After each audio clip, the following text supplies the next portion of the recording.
कुछ फैसलों की डिटेल्स नहीं आती अब क्या सामने, कहने वो वाली किस हो? बुनियाद पर मत डरें, मत डरें, आप मत लटो, क्योंकि आप तो इमिग्रेट करके यूएस नहीं जाने वाले नहीं, ना। सवाल ही पैदा नहीं होता। सवाल ही पैदा नहीं होता। लेकिन हमें जवाब चाहिए कि 75 कंट्रीज जिनको किन बेसिस पे फर्स्ट ऑफ ऑल इनकी सिलेक्शन की गई है, कब से ये काम हो रहा था ये बताया नहीं गया, लेकिन फौरी तौर पर जो इमिग्रेशन वीज़ाज हैं उनका प्रोसेस रोक दिया गया है, ना अप्रूव होंगे ना इशू होंगे, जिसके सबब बहुत से पाकिस्तानी परेशान है। सर सब ये किन बेसिस पे फैसले किए जा रहे हैं? देखिए 75 कंट्रीज़ में पाकिस्तान आ गया इसलिए तकलीफ हो रही है। हाँ, तो इंडिया नहीं आया ना, तकलीफ इस वजह से भी है। अच्छा, उसका जो रीज़न दी जा रही है पाकिस्तान को क्यों इंक्लूड कर लिया और इंडिया को क्यों नहीं किया, वो इसकी जो बेसिक बैकग्राउंड है ना इसकी, कि वो ये है कि आपको पता है ये डोनाल्ड ट्रंप का ये कहना है कि अमेरिकन वेलफेयर फैसिलिटीज़ जो हैं उसको नाजायज़ फ़ायदा उठाया जाता है और बहुत से पैसे ज़ाया होते हैं और ख़र्च होते हैं अमेरिकन टैक्स पेयर्स मनी, इसलिए इसी वजह से उन्होंने बहुत से एड प्रोग्राम्स बंद कर दिए। यही उनका था ना इलॉन मस्क के साथ मिलके, DOGE, और उसमें ये भी था कि पता करें कि हमारी जो वेलफेयर बेनिफिट्स हैं वो सबसे ज़्यादा कौन सी कम्युनिटीज़ इस्तेमाल करती हैं, तो उसमें से पाकिस्तान वाज अमंग्स्ट दी। हाँ, हाईएस्ट, जिनको 40% उन्होंने कह दिया। माइकल कुगलमैन ने इसके ऊपर एतराज़ किया कि किस डेटा की बुनियाद पे। बहरहाल उन्होंने कहा उनका जो डेटा है वो ये शो करता है कि पाकिस्तानी इमिग्रेंट्स जो हैं या जो कि इमिग्रेंट्स यहाँ वो ज़्यादातर जो है दे टेक एडवांटेज ऑफ कि जी हमारे पास नौकरी नहीं है, हमारी हालत ख़राब है, और जाके वो अमेरिकन टैक्स पेयर के ऊपर एक बोझ बनते हैं। ये बाय द वे उसी किस्म की आर्ग्यूमेंट है जो कि राइट विंग ने यूके के अंदर दी थी ब्रेक्सिट में निकलने के लिए। वो कहते थे कि ये यूरोपियंस, ईस्ट यूरोपियंस और बाकी यूरोपियंस जो है वो सारे यूके आ रहे हैं और यहाँ आके वो हमारी जो नेशनल हेल्थ सर्विस है उसके ऊपर बहुत बड़ा बोझ बन जाते हैं। फ्री मेडिकल, बिकॉज अपने मुल्कों में नहीं है और हमारे यहाँ फ्री है, तो ये बहुत बड़ा बोझ बन जाता है। तो उसने कहा कि ये इस किस्म की इमिग्रेशन भी जो है जो कि under the rules of the EU allowed है, उन्होंने कहा इसको भी बंद करें।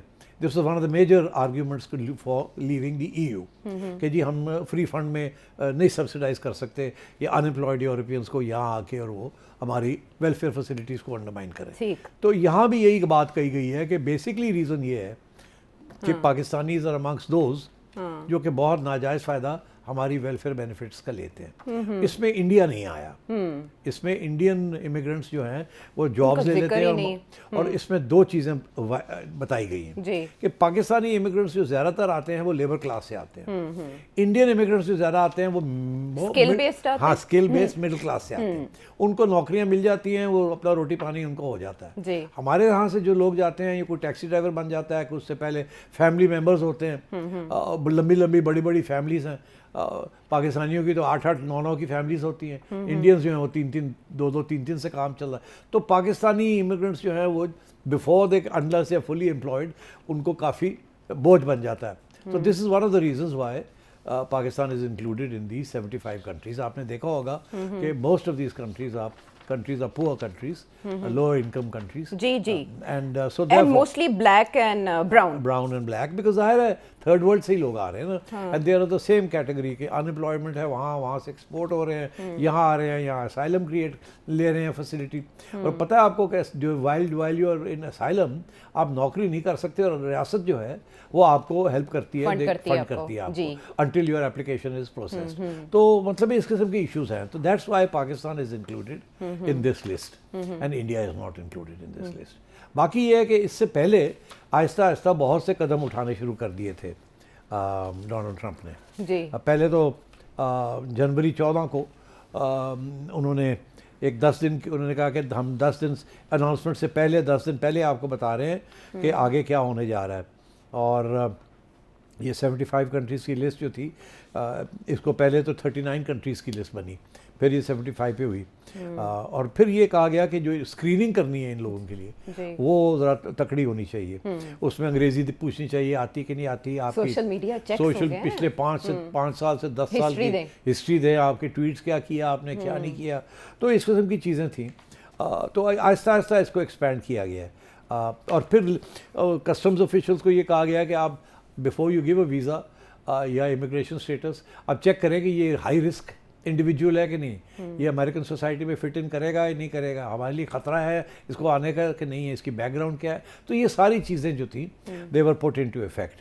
तो अब सिर्फ ये कहा जा रहा है कि ज़्यादा फिक्र करने की ज़रूरत नहीं है, स्टूडेंट्स को ये बैन नहीं इफेक्ट करेगा, ना विजिट वीज़ा ना विजिट वीज़ा को अफेक्ट करेगा, ना ही बिजनेस वीज़ा को, ना ही बिजनेस वीज़ा उसको अफेक्ट करेगा, और ना ही वो H1 वाले वीज़े जो हैं जिनको H1B। और ये सिर्फ इमिग्रेंट्स जो हैं those who want to immigrate to America, और उनकी ये स्क्रीनिंग होगी। ठीक है। सिर्फ ये मागा को खुश करने के लिए, अपनी सपोर्ट बेस को खुश करने के लिए ऐसा किया जा रहा है, मिड टर्म इलेक्शन से पहले इस तरह का मूव करना, कोई स्टैट्स ना देना कि डाटा आपने किस बुनियाद पर इस्टेब्लिश किया। आशा, ये सारे यूरोप में भी यही हो रहा है, ये एक राइट विंग मूवमेंट चल रही है, और इसीलिए Donald Trump right wing movement को यूरोप में सपोर्ट कर रहा है, और प्रोग्रेसिव लेफ्ट विंग या डेमोक्रेटिक पार्टीज़ को नहीं सपोर्ट कर रहा है। और क्योंकि ये immigration has become a big issue. ये एक ज़माने में ये डिबेट चली थी पहले भी, उस वक्त बरतानिया में डिबेट चली थी, सबसे ज़्यादा इमिग्रेशन बरतानिया में हो रही थी, पाकिस्तानियों की और पाकिस्तानियों की थी और इंडियंस की, और फिर ईस्ट अफ्रीका से लोग आ रहे थे। उस वक्त ये डिबेट जो शुरू हुई वहाँ, उन्होंने दो लफ्ज़ अंग्रेज़ी के, एक था असिमिलेशन, एक था इंटीग्रेशन। असिमिलेशन का ये था कि आप जैसे हम हैं वैसे ही बन जाए, तो फिर तो ठीक है, जो हमारा कल्चर है वो कल्चर अपना लें, जिस तरीके से हम बोलते हैं, जिस तरीके से हम उठते हैं बैठते हैं, आप एसिमिलेट हो जाए, मिल जाए, मिक्स हो जाए। दूसरा ये डिबेट थी कि नहीं, आप इंटीग्रेट हो जाए, मिक्स ना हो। अच्छा, आप अपने ऑटोनॉमी रख के मगर हमारे कानून को ओबे करें, इंटीग्रेशन हो जाए, जेल इन तो करें ना। हाँ, तो ये दोनों डिबेट चली, और वहाँ जो प्रोग्रेसिव लोग थे वो कहते थे इंटीग्रेशन ठीक है, असिमिलेशन नहीं, हमें इंसिस्ट नहीं करना चाहिए कि आप अंग्रेज बन जाए, ये रहे, आप अपना कल्चर रखें, सारा कुछ रखें, मगर जो हमारे कानून हैं उसको बालादस्ती करें, हमारी आइन को तस्लीम करें, और हमारे जो हमारे कस्टम्स हैं उनको ख़राब ना करें। अच्छा, तो ये डिबेट चली थी वहाँ। अब ये डिबेट जो है ना, वो जिसे कहते हैं ना पूरी कम टू स्टैंड स्टिल, और वो उल्टी हो गई है। अच्छा। पूरा चक्कर घूम के डिबेट आ गई है कि ये एसिमिलेशन भी नहीं हुई, हुआ ये है कि ना इंटीग्रेशन हुई है ना एसिमिलेशन हुई है, और हुआ ये है कि हमारे लोग जो हैं from all over the Arab world and elsewhere, ये इंटीग्रेट भी नहीं किए, एसिमिलेट भी नहीं किए, इन्होंने आके वहाँ अपने छोटे छोटे पाकिस्तान, अपने छोटे छोटे सीरिया, अपने छोटे छोटे अल्जीरिया, अपने छोटे छोटे ये बना लिए, और वो गेटोवाइज हो गए, और वहाँ से ये निकलते नहीं हैं, और वो भी छोटे, और वो बिल्कुल वहाँ एक ऐसे लगता है कि ये फ्रांस का या बरतानिया का हिस्सा ही नहीं है। अब जब लोग मैनचेस्टर की बात करते हैं या ब्रैडफोर्ड की बात करते हैं, तो यही बातें आती हैं कि जी वहाँ तो ऐसे लगता है ये छोटा पाकिस्तान है। साउथ हॉल में शर्त लगा के लोग जाते हैं कि कोई गोरा ढूंढ के दिखाएं। तो ये अब प्रोपेगेंडा शुरू हो गया है कि देखिए यार, ये तो हमने तो इनको कहा था कि आप इंटीग्रेट हो जाए, अब तो ये तो इंटीग्रेट भी नहीं हुए, ये तो यहाँ भी आगे अपनी हरकतें कर रहे हैं जी। और फिर वो पूरी एक कैंपेन चली थी जिसमें पाकिस्तानीज़ को आइडेंटिफाई किया था उस वक्त की होम सेक्रेटरी अंडर ऋषि, जिसने कहा था कि ये गैंग शैंग्स, ये वो सारी बात हुई थी, आपको याद होगा कि ये अंडर एज लड़कियों के साथ उनको ट्रैप करते हैं, ये करते हैं, वो करते हैं, एंड सो। तो ये पूरा एक राइट विंग का एक एंटी इमिग्रेशन एजेंडा बन चुका है वहाँ। और फ्रांस में तो बहुत स्ट्रांग है कि जी हमारा कल्चर ही है ना, फ्रेंच कल्चर, उसको ही ख़त्म कर रहे हैं। और वहाँ ये है कि जी मुसलमानों की rate of growth of population भी बहुत ज़्यादा है, उन्होंने तो बच्चे पैदा करने बंद कर दिए, उनकी तो सारी पॉपुलेशन बूढ़ी होती जा रही है, यंग लोग नहीं नज़र आते, और जो यंग लोग नज़र आते हैं वो लंबी पाकिस्तानी, इंडियंस एंड अरब्स, क्योंकि वहाँ 6-6, 7-7 बच्चे हो रहे हैं, तो और वो बोझ भी पड़ता है उनके वेलफेयर सिस्टम के ऊपर, और शादियाँ भी। और फिर उसके बाद सबसे इंटरेस्टिंग बात यह है कि वो रिसोर्सेज जो हैं रियासत की, वो सबसे ज़्यादा रिसोर्सेज जो हैं प्रोपोर्शनेटली ये कर रहे हैं। और अब ये डर लगना शुरू हो गया कि 30-40 साल के बाद इनकी मेजॉरिटी हो जाएगी, और जो वहाँ के ओरिजिनल फ्रेंच या जर्मन या ब्रिटिश है वो माइनॉरिटी में हो जाएंगे। तो ऑलरेडी अभी आपने देखा है कि इंडियन को उन्होंने, इंडियन ब्रिटिश को प्राइम मिनिस्टर भी बना दिया है यूके के अंदर, ऋषि सुनक। हाँ, ऋषि को। तो अब मैं कह रहा हूँ इस किस्म के वहाँ राइट विंग जो है एक्सप्लॉइट कर रही है, और यही अमेरिका में एक किस्म की इस्लामोफोबिया के बाद, और ये रेसिज्म भी है इसमें, और इसमें लोग इनसिक्योर भी फील कर रहे हैं कि हमारा कल्चर ख़त्म हो रहा है हमारा, तो इनको निकालें, इनको जहाँ से इसलिए डोनाल्ड ट्रंप इसको एक्सप्लॉइट कर। चलिए, ये तो असबाब आपने बताया कि किस बुनियाद पर इनवर्ड पॉलिसी इख्तियार कर रहे हैं कुछ ममालिक, लेकिन पाकिस्तान के तो अमेरिका के साथ मिसाली ताल्लुकात हैं जितने इससे पहले कभी नहीं देखे गए, और दफ्तर ख़ारिजा ने भी कहा कि हम क्लोजली इस मामले को देख रहे हैं और हम राब्ते में हैं उनके साथ। दूसरी तरफ हम ये देख रहे हैं कि मोहसिन नकवी साहब ने आज एक अमेरिकी वफ्द से भी मुलाकात की है, तो जाहिर है इस बाबत भी बात हुई होगी। ये इनडेफिनेट पीरियड के लिए है, तो क्या पाकिस्तान अपना नाम इस लिस्ट से निकलवा सकता है इन एफर्ट्स के बाद? मेरा नहीं ख्याल निकलवा सकता, ऐसा नहीं होगा, ख्याल निकलवा सकता। ये डोनाल्ड ट्रंप हमेशा कुछ करता है फिर पीछे हटता है। अभी वहाँ से जब ये शोर शोर पड़ा है तो डोनाल्ड ट्रंप वहाँ उनकी एडमिनिस्ट्रेशन की तरफ से ये है कि ये पॉज है, ये परमानेंट नहीं है, ये फॉर द टाइम बीइंग है जी। हम पॉज कर रहे हैं। तो इसका पॉज का मतलब ये है कि महीने दो के बाद फिर रिवर्स भी हो सकता है, या ये कि और रिलैक्स कर देंगे। साथ ये भी कहा है कि आप जाएं अप्लाई करें, हाँ, वीज़ा प्रोसेसिंग बंद नहीं कर दी, एप्लीकेशन रिसीव करेंगे रिसीव करेंगे, अप्रूव नहीं करेंगे और इशू नहीं करेंगे वीजा, हम वो उस वक्त तक पेंडिंग रखेंगे जी। मैं आपको एक बड़ी इंटरेस्टिंग बात बताऊं, क्या? यकीन नहीं आएगा आपको, क्या नहीं आएगा।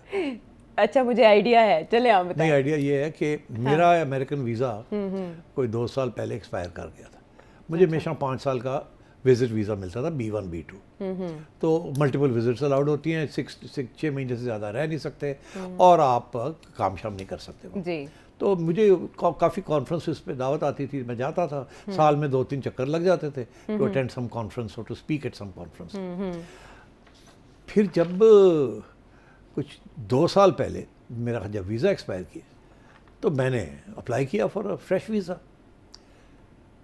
आपको बताऊं कि उससे जो उन्होंने डिटेल्ड हिस्ट्री मेरे से मांगी, अच्छा, कि पिछले 10 साल में आप किस मुल्क गए हैं, कितने दिन रहे हैं, कौन सी डेट्स पे, कैसे, अमेरिका कितनी दफ़ा आए हैं, कितनी दफ़ा गए हैं, कितने ईमेल एड्रेसेस हैं आपके, और सबसे इम्पोर्टेंट पॉज आ गया कि आपकी कोई कन्विक्शन हुई है या नहीं कन्विक्शन हुई, या आप जेल गए हैं या जेल नहीं गए। अच्छा, और इस किस्म की चीज़ें सवाल पूछना शुरू कर दी। अच्छा, उनका तो अपना इंटरनल सिस्टम है जो सारी आपकी इन्फॉर्मेशन कलेक्ट करता है, इसके बावजूद ये सवाल हुए? नहीं, उससे पहले ये सवाल हुए। हाँ। और मुझे ये कहा कि आपका वीज़ा, मुझे बुलाया और मुझे कहा कि आपका वीज़ा अभी रिजेक्ट हो गया है। ये मेरे साथ ये हुआ है। ओहो। तो मुझे कहा कि रिजेक्ट हो गया, और जुगनू का वीज़ा उन्होंने दे दिया उसको। अच्छा, 6 माह के बाद जुगनू का वीज़ा उसका आ गया, मेरा वीज़ा नहीं आया। मैंने इंक्वायरी की कि भाई क्या हो गया मेरे वीज़ा को, और जैसे जवाब आया कि रिजेक्शन हुई है, मगर अभी आप उम्मीद ना छोड़े, अभी इसको रिव्यू में हमने डाला हुआ है। वो रिव्यू भी चलती रही, आप यकीन करें 1.5 साल लगा before the review was complete, and before then one day I was issued the visa. तो ये सिचुएशन है, ये नई बात नहीं है, वैसे ही डिलेज हो रही हैं। जिन लोगों के पास काफ़ी अरसे से multiple entry B1 B2 visas थे, उनकी भी 2-3 साल से रिस्ट्रिक्शन लगी हुई है, और आहिस्ता ये दे रहे हैं। तो इट इज़ नॉट कि डोनाल्ड ट्रंप के आने के साथ ये हुआ है, ये पॉलिसी जो थी it was in the making कि टेक इट इजी, और सबकी स्क्रूटनी जो है वो ज़्यादा होनी शुरू हो गई है। जैसे ये कैंपेन स्टार्ट हुई थी प्रेसिडेंशियल, तो लोगों को ये शायबा था कि प्रेसिडेंट ट्रंप आएंगे तो इस नौयत की पाबंदियों का ऐलान कर सकते हैं, इस वजह से मोहतात थे वीज़ा इशू करने में। और एक रिपोर्ट ये भी बताती है कि प्रेसिडेंट ट्रंप के दौर में 1 लाख के करीब वीज़ा जो हैं वो रिफ्यूज़ किए गए हैं। अच्छा, लेकिन सेठ साहब, रीज़न तो नहीं बताया जाता वीज़ा रिफ्यूज़ल का? वो कभी नहीं बताते। हाँ, that is their internal thing, they will never give you, because you see if they give you a reason then you can challenge it. तो वो कहते हैं नो रीजन गिवन, बस खत्म, फिनिश, एंड ऑफ, मोर ठप, रिजेक्टेड। अच्छा सेठ साहब, मिड टर्म इलेक्शन के हवाले से हल्का सा इशारा प्रेसिडेंट ट्रंप की जानिब से कोट किया जा रहा है कि उन्होंने किसी इंटरव्यू में मुबहम सा कहा कि वी शैल कंटिन्यू, यानी हमें वी शैल गो ऑन। आपको लगता है कि वो मिड टर्म इलेक्शन के लिए कोई कानूनी रास्ता इख्तियार करके बच सकते हैं? Mid term election, anti Trump sentiment America में मौजूद है। नहीं, मेरा ख्याल है मिड टर्म इलेक्शन तो करानी पड़ेंगी इनको। थोड़ी बहुत डिले तो आई थिंक वो तो बंदा खींच लेता है। अच्छा। बट ये नहीं हो, ये तो कांग्रेस की इलेक्शन है ना, तो ये तो this is not possible to delay them. ठीक। और वो हमेशा देखिए अमेरिकन सिस्टम के अंदर सबसे एक बात कही हमेशा कि जो फाउंडिंग फादर्स थे अमेरिका के, उन्होंने सेपरेशन ऑफ पावर्स की डॉक्ट्रिन को इस्तेमाल किया था। एक तरफ प्रेसिडेंट को पावरफुल बना दिया, दूसरी तरफ उसके पावर्स के ऊपर कांग्रेस को बैठा दिया कि आपने कांग्रेस से इजाज़त लेनी है। पहली बार हर चीज़ जो है प्रेसिडेंट जो भी करता है कांग्रेस के साथ दिन रात इंटरेक्शन करना पड़ता है। दूसरी चीज़ और बड़ी इंटरेस्टिंग कि मिड टर्म इलेक्शंस का इसलिए दिया गया कि अगर एक प्रेसिडेंट 1 साल जीतता है तो 2 साल में पता चल जाता है कि ये कैसे जा रहा है, कैसे नहीं जा रहा। इसलिए उन्होंने कहा कि कांग्रेस के आधे इलेक्शंस जो हैं वो 2 साल के बाद होने चाहिए इनटू अ प्रेसिडेंशियल टर्म, ताकि लोगों को एक असेसमेंट हो सके। अगर वो समझें कि डोनाल्ड ट्रंप ठीक नहीं जा रहा तो मिड टर्म के अंदर रिपब्लिकन्स की जगह पे वो डेमोक्रेट्स को वोट देंगे, तो डेमोक्रेट्स की जो सिचुएशन है इन द कांग्रेस वो बेहतर हो जाएगी, फिर वो डोनाल्ड ट्रंप को ज़्यादा उसके ऊपर लगाम डाल सकते हैं। तो ये सेपरेशन ऑफ पावर्स जो थी, this is the essence of the American constitution. तो इसलिए मेरा ख्याल है इसको वायलेट करना will be very difficult for